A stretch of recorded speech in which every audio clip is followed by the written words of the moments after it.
What if I told you there's a fashion brand in India that's beating Zara, H&M and even Reliance Trends while selling everything under rupees 999? While global fashion giants are struggling with inventory, margins and understanding the Indian market, there's one brand that's quietly building a retail empire. They've gone from 300 stores to over 700 stores in just 2 years, grown the revenue to over 8,000 crores, and are now opening 4 to 5 new stores every week.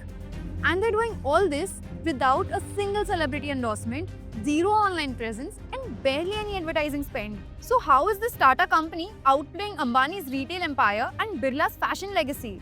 Today, I'm breaking down Zudio's brilliant 3A strategy that cracked India's most untapped market. If you are building any business in India, this will change how you think about pricing, distribution, and customer psychology. While brands obsessed over premium Indians, Zudio saw something everybody missed. They saw the other 130 crore people most brands ignore. Let me show you exactly what they discovered. Hi, I'm Hiral and welcome to Level Up with Hiral. Let's think of India as three very different Indias, each with its own way of shopping and spending. India 1, the premium spenders. This is the top 10 crore people. They earn more than 12 lakh rupees a year. These are your iPhone users, luxury car buyers, and fine dining folks. They're not shy about spending and love premium brands. Surprisingly, they drive 66% of all non-essential spending in the country, even though they are a small group. India 2, the aspirational buyers. This is the middle 30 crore people. They earn around 2.4 lakhs a year. They want quality, they look at brands, but also check the price tag. They are UPI heavy, EMI smart, and love getting value for money. If it fits the budget, they'll go for it. India 3, the price conscious majority. This is the remaining 100 crore people.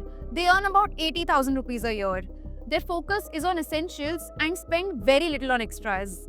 Deals, offers, and affordability are the most important factors here. So understanding which India your product speaks to makes a lot of difference. Most brands chase India 1 because they assume higher income equals better business. But there's a fundamental flaw in this thinking. Out of 140 crore people in India, 130 crore are super price sensitive or budget focused. Only 10 crore have the spending power to go big on lifestyle and luxury. And on contrary to what most brands think, India 2 and India 3 do spend money. They just need to be served right. But one major confusion most brands have is targeting India 2 and India 3 means low margins, small ticket sizes. It'll never be profitable. Dead wrong. Because with scale, two things can happen. Number one, your cost per unit drops and your margins actually improve. And two, at massive volume, you make massive money. So, let me give you some examples to prove this point. Back in the 1980s, HUL introduced 1 rupee sachets of shampoo to reach India 2 and India 3, where people couldn't afford to buy 200 rupee bottles. Though per unit margins were low, the scale was extraordinary. Sachets now make up about 70% of all shampoo sales in India. Similarly, DS Group's 1 rupee Pulse Candy reached 100 crore in sales within 8 months and hit 750 crore revenue in FY 24-25 with around 750 crore units sold. These examples show that even with low prices and small profits per item, you can still succeed as long as you sell in huge numbers. So clearly, there's a demand in India 2 and India 3, but you've got to serve it right. And that's exactly what Zudio focused on. But how do these 130 crore people actually shop for fashion? Because understanding this psychology is exactly what separated Zudio from every other brand. See, no one wants to look poor, not in Mumbai, not in Meerut. Most brands think affordability means compromising on style. Dead wrong. People care about design and variety more than quality. Think about it. If you are on a budget, would you rather wear a 1000 rupee shirt every week or 3 stylish 400 rupee shirts that keep your wardrobe fresh? Of course, the 400 rupee shirt. Everyone wants trendy designs at affordable prices, not just cheap clothes at cheap prices. And Zudio cracked this code. They sold cool fashion at a price India 2 and India 3 could afford. But what happens when you produce too many of 400 rupee shirts? Let me tell you about the graveyard where fashion brands go die. It's not competition or bad marketing. It's what we call dead stock. Walk into any fashion retailer's warehouse and you'll see rows of clothes with tags on, gathering dust, thousands of pieces that nobody wanted, eating up space and money every single day. Imagine you're a fashion retailer. You buy 100 t-shirts at 200 rupees each, planning to sell them at 400 rupees for a solid 50% margin. Sounds great on paper, right? But here's what happens. You launch and only 70 t-shirts sell because people just like those designs. Now you are left with 30 unsold pieces sitting in your warehouse, costing you rent, space and sanity. So let's do the math. Your cost 200 rupees into 100, that is 20,000 rupees. Your revenue 400 rupees into 70, 28,000. So 8,000 profit, right? Nope. After rent, staff, logistics and that 6,000 worth of unsold inventory, your 50% margin has vanished. This leftover inventory is dead stock and it's what kills fashion businesses silently. Why does this happen? First, there's the design and variety factor. If people don't like the colors, designs or sizes, those items won't sell. This is also exactly why shopkeepers show you the boring old designs first. It's not because they like them, they're just trying to clear dead stock. Second, there's the trend timing issue. If your supply chain is slow and fresh designs don't reach stores in time, you miss the trend window. What's hot becomes cold overnight. Most global fast fashion brands end up with 20 to 30% of their inventory as dead stock, while ultra fast fashion players can see rates as high as 40 to 50%. And what's the worst part is that dead stock is a double-edged sword. What if you order too much and the trend flops? You're stuck with piles of unwanted clothes. And if you order too little, you miss out on the sales when customers ask for that trending item. There's no safe middle ground in fast fashion. Overstocking will kill profit and understocking will kill growth. But Zudio turned an industry weakness into their biggest strength using these two major strategies. Strategy 1. Private label production. If you know Westside, another Tata brand, had already mastered the fast fashion formula, source the manufacturing, add your label and sell. Now here's what Zudio does. They don't manufacture their clothes and they don't sell third-party brands either. They outsource manufacturing, but every piece carries the Zudio label. This private label strategy gives them complete control over what to make, how much to make, how fast can we push it out, at what price to sell. So if it's a Monday and Zudio's team spots a trending design on Instagram, by Wednesday max, they've sent it to manufacturers. By next Monday, it's hanging in 765 plus stores across India. That's the speed we're talking about. Their process is beautifully simple. See what's trending, tell manufacturers to make it in bulk, add Zudio logo, hit the stores. This speed to shelf is a killer advantage in fast fashion. The second strategy is their high inventory churn. You know what happens when you walk into a Zara store? Every time you visit, it looks completely different. That's intentional psychology. You feel like if I don't buy this now, it won't be here next time. Zara creates urgency by constantly changing stock, and Zudio borrowed this exact strategy. They refresh 15% of inventory weekly, replenish 50% monthly, and completely change stock every 2 months. This constant refresh ensures that there is less boredom for customers, no outdated fashion on shelves, and most importantly, minimal dead stock. Zudio also smartly avoids seasonal items like heavy winter wear, which are usually dead stock culprits. But solving the dead stock problem was just the foundation. The real magic happened when they applied the 3A formula to crack India 2 and India 3. Let me show you how exactly this formula works. We'll start with the first A, affordability. Walk into any Zudio store and you'll notice something immediately. Most products are priced between 49 rupees and 999 rupees. Now compare that with an item similar at Trends or H&M. You'll end up paying 2 to 3 times more there for pretty much the same thing. When prices are low, people don't overthink, they buy more. Zudio deliberately chose aggressive pricing because to win India 2 and India 3, affordability isn't optional, it's the entry ticket. This is the exact strategy Boat used when expanding from India 1 to India 2.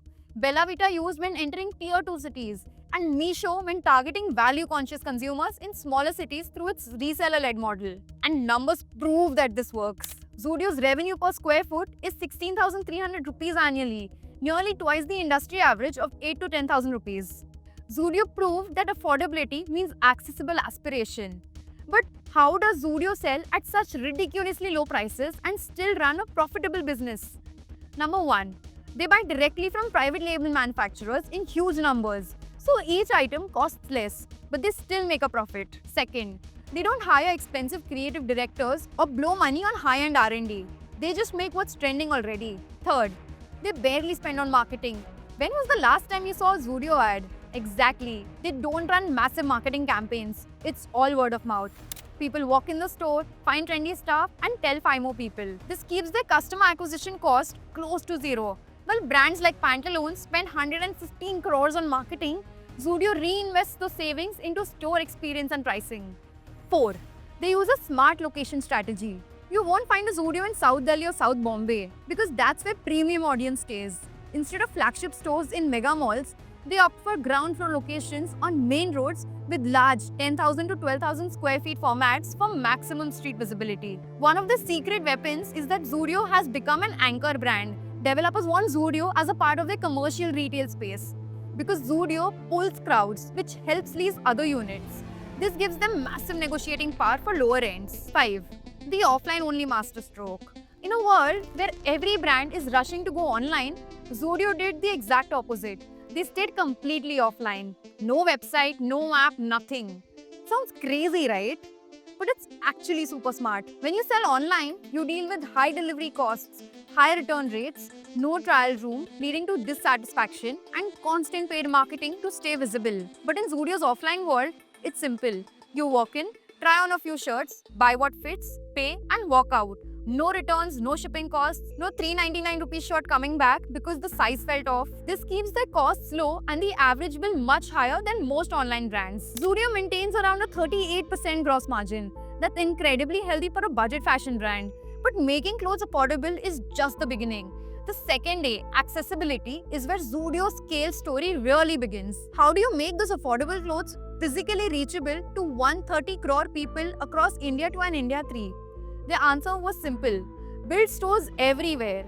Zudio knew India 2 and India 3 wasn't shopping on apps, it's shopping offline. So this strategy was pure distribution, store after store in every urban and semi-urban market. The numbers are staggering. In just 2 years, Zudio more than doubled its stores from 372 in FY23 to 765 by March 2025. Spreading across 235 cities, including 2 in the UAE. In FY24 alone, they added 203 new stores and then another 244 stores in FY25. Now compare that to Westside, which added just 40 stores in the same time, reaching only 248 stores in total. But opening hundreds of stores could cost 2.5 to 3 crores each. Just for 244 stores they opened in FY25 alone, that would mean an investment of around 750 crores. That's when Zudio did something brilliant, the FOCO model revolution. Instead of bearing the entire expansion cost, Zudio uses a franchisee-owned, company-operated or FOCO model, where local entrepreneurs invest in and set up the store, covering initial costs. Zudio manages store operations, inventory, and branding. Franchisees typically recover the 2.5 to 3 crore investment within 3 to 5 years. Now, monthly revenue often ranges from 70 lakh to 1 crore per store, with profit margins of 10 to 20%.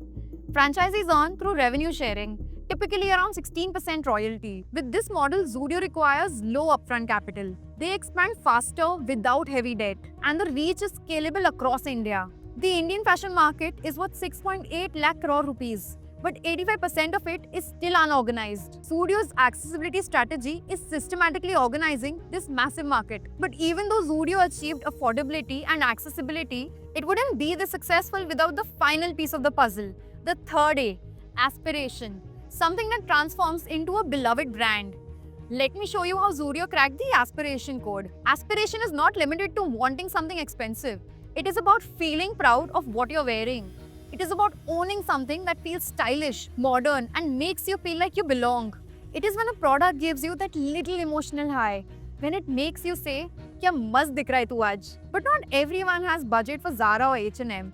And local markets like Sarojini Nagar or Fashion Street don't always offer the kind of shopping experience that builds confidence. Zudio brilliantly bridged this gap. They brought that trendy market variety into a proper retail experience with AC stores, clean spacious trial rooms, organized layouts, professional staff and billing, all at the same price range as unorganized street markets. Now someone from India 2 or India 3 can say, "I bought something that's branded." That's aspiration. The product starts feeling premium while staying under ₹1,000. And what this mainly leads to is word of mouth marketing. Zudio's average customer visits 4.2 times per year versus 2.1 times for premium brands. That's the power of accessible aspiration. And that's how a Tata company quietly outplayed Ambani and Birla in fashion retail. While everyone was fighting for the premium 10 crore Indians, Zudio saw the 130 crore opportunity everyone missed. The 3A formula proved something powerful. You don't need celebrity endorsements or massive ad budgets to win India. You just need to understand your customer. So, which sector do you think should steal the Zudio playbook next? Drop it in the comments below. And if you are building any business in India, remember this: the biggest opportunities aren't always in the obvious places. Sometimes they're hiding in plain sight. If this breakdown changed how you think about Indian markets, please subscribe to our channel. Please give us your feedback about this case study in the comments below. I'll see you next week when I decode yet another business case study. Ciao for now.